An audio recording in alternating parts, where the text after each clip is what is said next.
पिता पुत्र पवित्र आत्मा के नाम पर आमीन। प्रभु यीशु के जलाली और सामर्थी नाम में आप सभी लोगों को मेरा जय यीशु। प्रभु आप सभी को आशीष दे, आशीषों से नवाजे, अपनी आत्मा से प्रभु आप लोगों को भर दे और उसकी बरकत आपके जीवन में हो। यही प्रार्थना मेरी है आप लोगों से। प्रभु हमारा प्रभु का प्रभु और राजाओं का राजा है। वो हमें प्रतिदिन संभालता है। हर दुख, हर परेशानी, हर कष्ट, हर रोग, हर बीमारी से लड़ने की हमें शक्ति और सामर्थ्य प्रभु हमें देता है। इसलिए उस सामर्थी नाम में जिसने हमें बनाया है, इस संसार में भेजा है, उसकी हम आराधना, स्तुति और महिमा करें। प्रभु आज हमें अपनी आत्मा से भर दे, जिससे कि हम उसके वचनों को सुन सकें और उसके वचनों को सुन के उसकी आत्मा के अनुसार कार्य कर सकें। प्रभु की इच्छा क्या है? हम लोगों की इच्छा तो बहुत होती है, लेकिन परमेश्वर की क्या इच्छा है? उस इच्छा को जानने के लिए जब तक पवित्र आत्मा हमारे जीवन में नहीं आएगा, तब तक हम कुछ नहीं कर सकते। इसलिए उस आत्मा को अपने जीवन में बुलाइए, जिससे कि हम उस आत्मा के अनुसार अगुवाई करके और प्रभु की इच्छा को जानकर और उसके कार्यों को हम आगे बढ़ा सकें। इसके लिए प्रभु का वचन कहता है, यिजकील का ग्रंथ अध्याय 14 पद संख्या 14 में प्रभु का वचन कहता है, मैं तुम्हें अपना आत्मा दूंगा और तुम में जीवन आ जाएगा। यिजकील का ग्रंथ अध्याय 47 यिजकील का ग्रंथ अध्याय 47 पद संख्या 14 में प्रभु का वचन कहता है, मैं तुम्हें अपना आत्मा दूंगा और तुम में जीवन आ जाएगा। तो इसलिए प्रभु का आत्मा ग्रहण कीजिए और पवित्र आत्मा से परिपूर्ण होकर उसके कार्यों को जानिए। आप में एक नया जीवन आ जाएगा, आप एक नई सृष्टि बन जाएंगे। इसलिए प्रभु का आज का वचन कहता है कि मैं अंतिम दिनों पर सब शरीरधारियों पर अपना आत्मा उतारूंगा। मैं अंत के दिनों में सब शरीरधारियों पर अपना आत्मा उतारूंगा और तुम्हारे बड़े बड़े सपने देखेंगे, तुम्हारे नवयुवकों को दर्शन होंगे और मैं अपना कार्य संसार के कोने कोने में सभी से कराऊंगा। आज देखिए कितने लोग यूट्यूब चैनल पे और कितनी कितनी जगह प्रभु का कार्य कर रहे हैं और सब पर प्रभु ने अपना आत्मा, सभी को अपना आत्मा प्रदान किया। उसकी आत्मा की प्रेरणा से सभी लोगों ने आज प्रभु के कार्यों को आगे बढ़ाया और बढ़ा रहे हैं और प्रभु बहुत आयत से उन्हें भर रहा है, अपनी आत्मा से, अपने वचनों से भर रहा है। इसके लिए आइए हम सभी लोग एकजुट होकर प्रभु से प्रार्थना करें और उसकी इच्छाओं को जानें। उस आत्मा के लिए प्रार्थना करें जो हमें जो हमें बीमारी से, दुश्मन के हर हमले से, शैतान के हर हमले से, दुष्ट आत्माओं की हर एक चाल से बचने के लिए हमें प्रेरित करेगा और हमें बचाएगा। आइए उस आत्मा को अपने जीवन में बुलाते हुए प्रभु से प्रार्थना करिए। हे प्रेमी पिता, मैं इस पल के लिए धन्यवाद देता हूँ कि आपने मेरे जीवन में ये दिन जोड़ा। इसके लिए प्रभु जी मैं आपको धन्यवाद देता हूँ। मैं धन्यवाद देता हूँ प्रेमी पिता जी कि आपने हमें अपना आत्मा दिया, जिससे कि हम उस आत्मा को ग्रहण करके आपकी इच्छाओं को पहचान सकें। इसके लिए प्रभु जी मैं आपको धन्यवाद देता हूँ। आज जितने भी भाई बहन इस यूट्यूब चैनल पर आपका कार्य देख रहे हैं प्रभु, उन सभी को प्रभु आपकी उपस्थिति उनके जीवन में महसूस हो, आपका पवित्र आत्मा उनको स्पर्श करे, छुए और उनके जीवन में नया कार्य करे। प्रेमी पिताजी मैं प्रार्थना करता हूँ, आपका वचन कहता है जहाँ 2 या 3 मेरे नाम से इकट्ठे होते हैं, मैं उनके बीच में निवास करता हूँ। प्रभु जी जितने भी लोग इस यूट्यूब चैनल को और इस ऑनलाइन प्रार्थना में जुड़े हुए उन सभी पर प्रभु तेरी उपस्थिति हो और उन सभी के जीवन में तेरी आत्मा की अगुवाई हो, जिससे कि वो वचन को पहचान सकें, वचन पे चल सकें, वचन के सामर्थ्य को पहचान सकें और तुझ में आगे बढ़ सकें। इसके लिए प्रेमी पिताजी मैं प्रार्थना करता हूँ, ईसा नाजरी के नाम से मैं प्रार्थना मांगता हूँ, आमीन। आज प्रभु का वचन हमें कहता है, प्रभु का वचन कहता है मार्कुस का पवित्र सुसमाचार अध्याय 1 और पद संख्या 1 और 2 में प्रभु का वचन कहता है, मैं अपने दूतों को तुम्हारे आगे भेजूंगा और वह तुम्हारा मार्ग तैयार करेंगे। निर्जन प्रदेश में पुकारने वालों की आवाज़, प्रभु का मार्ग तैयार करो। मार्कुस का पवित्र सुसमाचार अध्याय 1 पद संख्या 2 और 3 में प्रभु का वचन कहता है, मैं अपने दूतों को तुम्हारे आगे भेजूंगा। मैं अपने दूतों को, किनके दूतों को? प्रभु अपने दूतों को तुम्हारे आगे भेजेगा और तुम्हारा मार्ग को तैयार करेगा। प्रभु अपने दूतों की बात कर रहा है जो स्वर्ग में दिन रात उसकी आराधना, स्तुति और महिमा करते हैं। उन दूतों की बात कर रहा है प्रभु। उन दूतों को आपके जीवन में भेजेगा, आपकी नौकरी में भेजेगा, आपके बच्चों में भेजेगा, आपके परिवार में भेजेगा, आपकी प्लानिंग में भेजेगा। जब आप उसकी आत्मा के अनुसार और उसके अनुसार कार्य करना सीख जाओगे, तब प्रभु अपने दूतों को तुम्हारे आगे भेजेगा और वह तुम्हारा मार्ग तैयार करेंगे। और निर्जन प्रदेश में, वो प्रदेश, निर्जन प्रदेश का मतलब है कि चारों तरफ से कोई भी आवाज़ हमारे पास नहीं आती है। उस निर्जन प्रदेश की बात प्रभु कर रहा है। निर्जन प्रदेश में पुकारने वालों की आवाज़, प्रभु का मार्ग तैयार करो।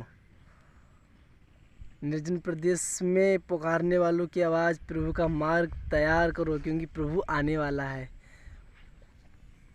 प्रभु का मार्ग तैयार कीजिए। प्रभु का मार्ग कौन है? मैं और आप लोग हैं। जब हम अपने आप को तैयार करेंगे, अपने जीवन में पाप नहीं करेंगे, पापों से दूर भागेंगे, पापों से छुटकारा पाएंगे और पवित्र बाइबल पढ़ेंगे, उसकी आराधना, स्तुति और महिमा करेंगे और प्रार्थना करेंगे और पवित्र बाइबल पढ़ेंगे और वचनों को मानेंगे, तो प्रभु अपनी आशीष, अपनी इच्छा हमारे जीवन में प्रकट करेगा। और निर्जन प्रदेश में प्रभु हमसे बात करेगा। निर्जन प्रदेश में प्रभु ने मूसा से बात की थी। निर्जन प्रदेश में यूहन्ना से प्रभु ने बात की थी। निर्जन प्रदेश में प्रभु ने कितनों से बात की थी और कितने महान महान और बड़े बड़े चमत्कार हुए। इसके लिए मेरी बहन, मेरे भाई, प्रभु की इच्छा को जानिए, उसके मार्ग को तैयार कीजिए। उसका मार्ग आप लोग हैं। आप अपने आप को तैयार कीजिए। हर एक पाप से, हर एक बुराई से, हर एक घृणा से दूर रहिए। जैसे कि प्रभु हर एक बुराई और दूर घृणा, हर एक बुराई से, हर एक पाप से आपको बचाएगा। आगे उसी वचन में प्रभु कहता है, निर्जन प्रदेश में यूहन्ना निर्जन प्रदेश में प्रकट हुआ, पापों की क्षमा के लिए पश्चाताप का बपतिस्मा देता था, उपदेश देता था और कहता था जो मेरे बाद आने वाला है।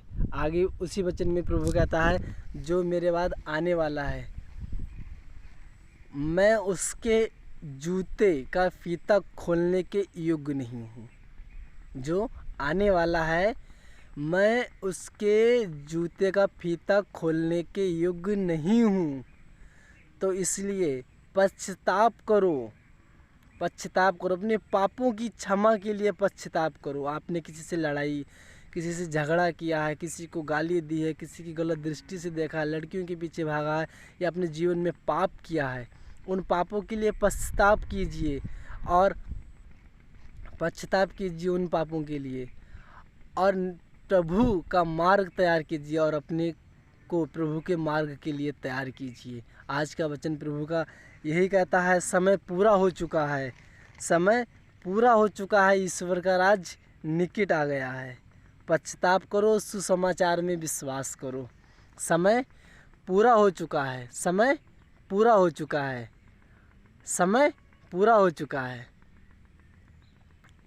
समय पूरा हो चुका है। मेरे बहन, मेरे भाई, समय पूरा हो चुका है। अपने पापों के लिए क्षमा कीजिए। मैं भी बहुत बुरा जीवन जीता था।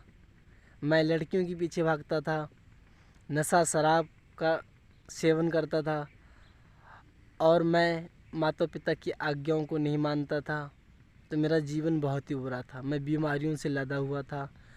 मेरे जीवन में बहुत ही टेंशनें थीं और मेरे जीवन में कोई आशीष नहीं थी।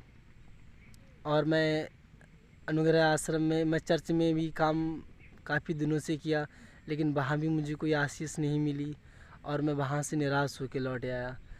तब प्रभु ने मुझसे बात की और कहा, पश्चाताप करो, पश्चाताप करो, स्वर्ग का राज निकट आ गया है। पापों की क्षमा मांगो, पश्चाताप करो। मैंने अपने जीवन में जो लड़कियों के पीछे मैं भागता था, पापों की क्षमा प्रभु से मांगी और प्रभु से कहा, प्रभु आज के बाद मैं नहीं जाऊँगा। नशे मैं करता था, मैं नशे छोड़ दिए और प्रभु से कहा, प्रभु आज के बाद कोई भी नशा नहीं करूँगा। मैं आज्ञाओं का पालन नहीं करता था, लेकिन जब मैंने प्रभु से कहा, प्रभु आज के बाद मैं सब आज्ञाओं का पालन करूँगा, बाइबल पढ़ूँगा और प्रार्थना करूँगा। जब मैंने ये अपने जीवन में दृढ़ निश्चय किया, तब प्रभु ने मेरे जीवन में आशीष दी और आज मैं यूट्यूब चैनल बना के ईश्वर की प्रेरणा टीवी चैनल में आज मैं प्रभु का कार्य मैंने बहुत शीघ्र ही और जल्दी शुरू कर दिया। ये सब प्रभु की इच्छा है। मैं ना तो अपने पैसों के लिए, ना अपने मतलब के लिए और ना अपने नाम को उठाने के लिए ये कर रहा हूँ। बस मैं घटूँ और वो बढ़े। प्रभु का वचन कहता है, यूहन्ना अपने पत्र में लिखते हैं, मैं घटूँ और वो बढ़े। कौन? हम घटे, मैं घटूँ। प्रभु यीशु का वचन मुझ में बढ़े, प्रभु यीशु मुझ में बढ़े, उसका कार्य मुझ में बढ़े। इसके लिए मेरे बहन मेरे भाई, जब तक आप पश्चाताप नहीं करोगे, पापों की क्षमा नहीं मांगोगे, तब तक शैतान आपको बांध के रखेगा, बीमारी में बांध के रखेगा, टेंशन, चिंताएं, बेरोजगारी में, हर तरह की बुराई में शैतान आपको बांध के रखेगा। इसलिए पश्चाताप करो, स्वर्ग का राज निकट आ गया है। यही है कि अपने पापों की क्षमा मांगिए और प्रभु से निरंतर प्रार्थना करिए। कभी नित्य प्रार्थना करनी चाहिए। लूकस का पवित्र सुसमाचार अध्याय 18 पद संख्या 1 में प्रभु का वचन कहता है, नित्य प्रार्थना करनी चाहिए और कभी हिम्मत नहीं हारनी चाहिए। जब आप अपने जीवन में दृढ़ संकल्प कर लोगे तो प्रभु का आत्मा आपके जीवन में आएगा और पवित्रता का जीवन जीने के लिए सिखाएगा, हर एक बात सिखाएगा और जो बात बुरी है वो सब बातें सिखाएगा और प्रभु की उपस्थिति आपके जीवन में होगी।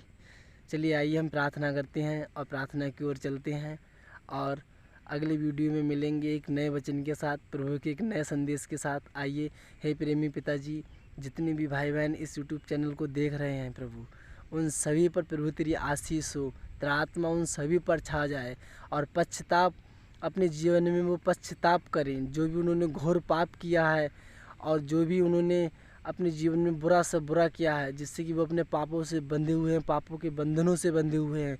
उनके जीवन के पाप के बंधन इसी वक्त ईसा नाज़री के नाम से टूट जाए और उनकी बीमारी के बंधन और प्रलोभन के बंधन और जो भी नाना प्रकार के बंधन है प्रभु, ईसा नाज़री के नाम से वो सारे बंधन इसी वक्त टूट जाएं और परमेश्वर की महिमा उनके जीवन में हो और वो अपने आप को प्रभु के मार्ग के लिए तैयार करें और प्रभु का आत्मा उनके जीवन में कार्य करे और प्रभु प्रतिदिन उनको संभाले। मेरी बहन मेरे भाई, चिंता ना करें, स्वर्ग का राज निकट आ गया है। प्रभु आपको और मुझे, हम सबको अपने साथ ले जाएगा। इसलिए आप पाप करना छोड़ दीजिए और पवित्रता का जीवन जिए, प्रभु की इच्छा के अनुसार जीवन जिए। जो प्रभु कैसा जीवन चाहता है वैसा जीवन जिए। प्रभु ज़रूर आपके जीवन में आशीष लाएगा, ज़रूर आपके जीवन में नया कार्य करेगा और आप एक नई सृष्टि बन जाएंगे। प्रकाशन ग्रंथ में प्रभु का वचन कहता है, मैं सब कुछ नया बना देता हूँ। जब आप उसकी आज्ञाओं का पालन करोगे और पाप करना छोड़ दोगे, बाइबल पढ़ोगे और वचनों पे चलोगे, प्रभु यीशु के अनुसार जीवन जियोगे, तो वो सच में आप एक नई सृष्टि बन जाओगे और प्रभु सब कुछ नया बना देगा। वो नया बनाने वाला परमेश्वर है। इसलिए मेरी बहन मेरे भाई, चिंता ना करें कि घर कैसे बनेगा, नौकरी कैसे लगेगी, शादी कैसे होगी और जीवन में आशीष कैसे आएगी, बीमारी कैसे जाएगी और इतनी प्रॉब्लम्स हैं, इतनी विपत्तियां हमारे जीवन में हैं, ये सब कैसे दूर होंगी। जब प्रभु यीशु जिसके जीवन में आता है ना, वो सब अपने आप चली जाती हैं। इसलिए प्रभु को दिल से लगा के रखो, पापों को क्षमा मांगो, पश्चाताप करो और अपने जीवन को बदल दो। प्रभु को ना बदलने वाले इंसान पसंद है। इसलिए मेरी बहन मेरे भाई, ईसा नाज़री के नाम से मैं आप सभी लोगों के लिए प्रार्थना करता हूँ। प्रभु ज़रूर आपके जीवन में नया कार्य करेगा। सभी को जय यीशु की, सभी को जय यीशु की। पिता, पुत्र, पवित्र आत्मा के नाम पर आमीन। सभी को जय यीशु की।